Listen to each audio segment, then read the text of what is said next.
Salam Bapak Ibu Saudara yang dikasihi dan mengasihi Tuhan. Kiranya Bapak Ibu Saudara dalam keadaan sehat dan di dalam situasi yang sulit ini kita senantiasa dimampukan untuk dapat merasakan berkat-berkat dan penyertaan Tuhan dalam setiap kehidupan kita. Amin. Bapak Ibu yang dikasihi dan mengasihi Tuhan Yesus, mungkin dalam benak hati kita ada pertanyaan. Pada situasi yang sulit dan memprihatinkan, pada pandemi corona ini, apakah muncul pertanyaan,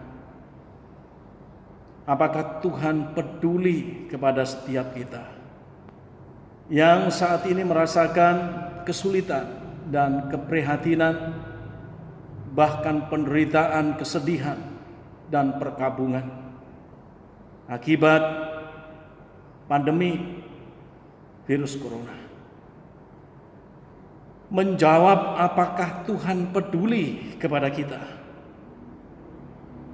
Mari kita bersama-sama belajar akan kebenaran sabda Tuhan dari kesaksian perjanjian lama maupun kesaksian perjanjian baru.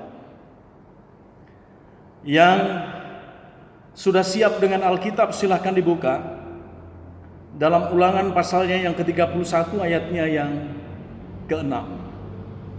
Ulangan pasalnya yang ke-31 ayat yang ke-6 demikian. Kuatkan dan teguhkanlah hatimu, janganlah takut dan jangan gemetar karena mereka, sebab Tuhan Allahmu, Dialah yang berjalan menyertai engkau. Ia tidak akan membiarkan engkau dan tidak akan meninggalkan engkau. Jemaat yang dikasihi dan mengasihi Tuhan Yesus Kristus, firman Tuhan ini disampaikan kepada Musa ketika Musa harus mengakhiri masa kepemimpinannya dan dilanjutkan oleh Yosua untuk membawa umat Israel masuk di tanah Kanaan.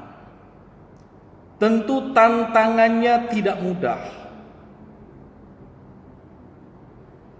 Yosua harus membawa umat Israel menyeberangi sungai Yordan. Dan di seberang sungai Yordan ada tantangan yang begitu sangat besar agar supaya umat Israel dapat masuk ke tanah Kanaan. Mereka harus menaklukkan, mereka harus menguasai, bahkan mereka harus menghancurkan tembok kota Yeriko. Tentu ini bukan sesuatu hal yang mudah dibandingkan dengan kekuatan Israel yang begitu rapuh.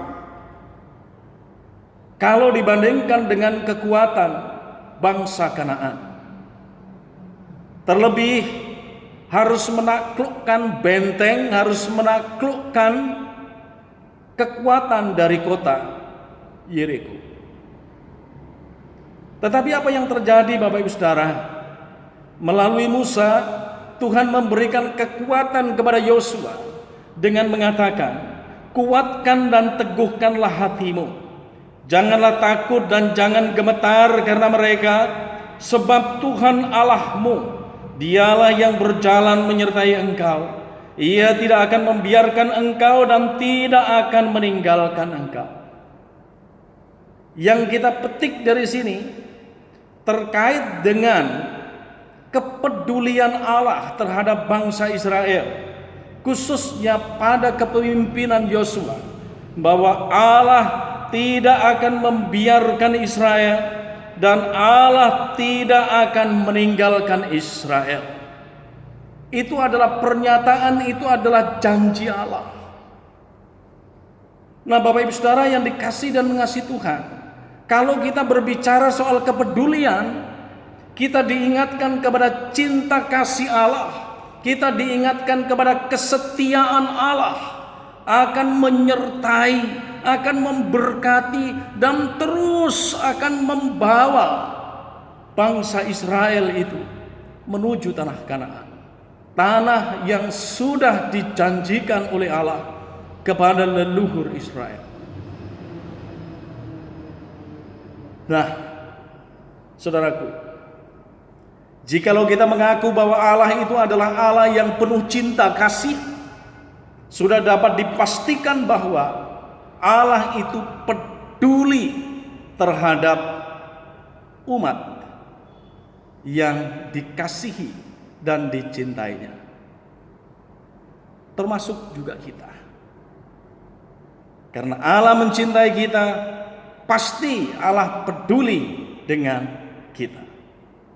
Nah, kita lanjutkan bahasan kita. Ketika umat Israel dipimpin oleh Yosua memasuki tanah Kanaan,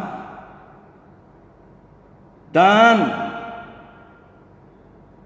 kehidupan umat Israel yang sudah menaklukkan Kanaan, Israel dibawa dalam kedekatannya dengan Allah melalui Raja Daud. Suku-suku Israel dapat dipersatukan menjadi Israel Raya, menjadi sesuatu kekuatan yang besar. Dan di sana ada komitmen, di sana ada ikrar bahwa bangsa-bangsa dari suku-suku Israel, kedua belah suku Israel yang telah dipersatukan oleh Allah melalui Daud, berikrar bahwa Yahweh lah yang menjadi satu-satunya sesembahan umat Israel. Dan kehidupan umat Israel tidak dapat dipisahkan dengan sesembahannya itu, yaitu Allah yang telah memperkenalkan dirinya kepada leluhur Israel. Bapak Ibu Saudara yang dikasihi dan mengasihi Tuhan Yesus, ketika Israel yang penuh kemuliaan, ketika Israel yang penuh kejayaan mengalami keterpecahan, keterbelahan pada masa Salomo, Israel pecah menjadi dua bagian, Israel Utara dan Israel Selatan. Dan apa yang terjadi? Pada masa Israel mengalami pembuangan di Babilonia, apakah Allah berdiam diri? Allah sudah tidak lagi mencintai bangsa Israel karena bangsa Israel telah merusak karya Allah melalui Daud, sehingga suku-suku Israel menjadi satu kesatuan, menjadi Israel Raya. Dan saat ini mereka berada di pembuangan. Allah tidak menyertai mereka, Allah tidak peduli dengan mereka.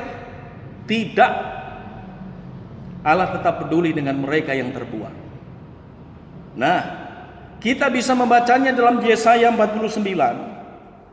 Yesaya 49 ayatnya yang ke-15 demikian. Dapatkah seorang perempuan melupakan bayinya sehingga ia tidak menyayangi anak dari kandungannya? Sekalipun dia melupakannya, aku tidak akan melupakan engkau. Pada saat bangsa Israel mengalami putus pengharapan, mereka sudah tidak memiliki pengharapan lagi. Mereka merasakan bahwa dirinya telah ditinggalkan Allah. Mereka seolah-olah menjadi bangsa yang tanpa Allah dan tanpa tanah. Allah peduli terhadap mereka karena Allah mengasihi mereka dengan mengatakan bahwa Allah tidak akan pernah melupakan Israel. Kendatipun seorang ibu yang seharusnya tidak melupakan Israel dan melupakannya, Allah tidak akan pernah melupakannya.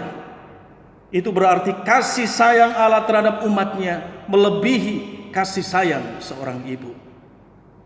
Bapak Ibu Saudara yang dikasihi dan mengasihi Tuhan, begitu luar biasanya cinta kasih dan kepedulian Tuhan terhadap kita. Nah, bagaimana dengan kesaksian perjanjian baru? Sama. Dalam perjanjian baru, cinta kasih dan kepedulian Allah dinyatakan melalui kehadiran Putra Tunggal Allah. Bahkan Putra Tunggal Allah itu telah mengorbankan dirinya. Agar supaya apa? Supaya dunia diselamatkan. Kehidupan setiap anak-anak Tuhan tidak menuju kebinasaan, tetapi beroleh anugerah kekekalan kehidupan. Dan sekali lagi, itu adalah wujud janji kesetiaan Allah. Itu adalah wujud dari kepedulian Allah. Kita bisa membacanya dalam Yohanes 3 ayatnya yang ke-16. Dan sebelum Tuhan Yesus naik ke surga, setelah Tuhan Yesus mengalami derita disalibkan, Tuhan Yesus menyatakan kepada para muridnya. Tuhan Yesus berfirman dalam Yohanes 14 ayat 16 sampai dengan ayatnya yang ke-18. Kita periksa Bapak Ibu, Yohanes pasalnya yang ke-14, ayatnya yang ke-16.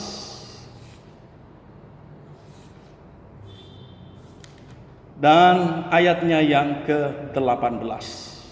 Saya hanya memetik ayatnya yang ke-18. Aku tidak akan meninggalkan kamu sebagai yatim piatu.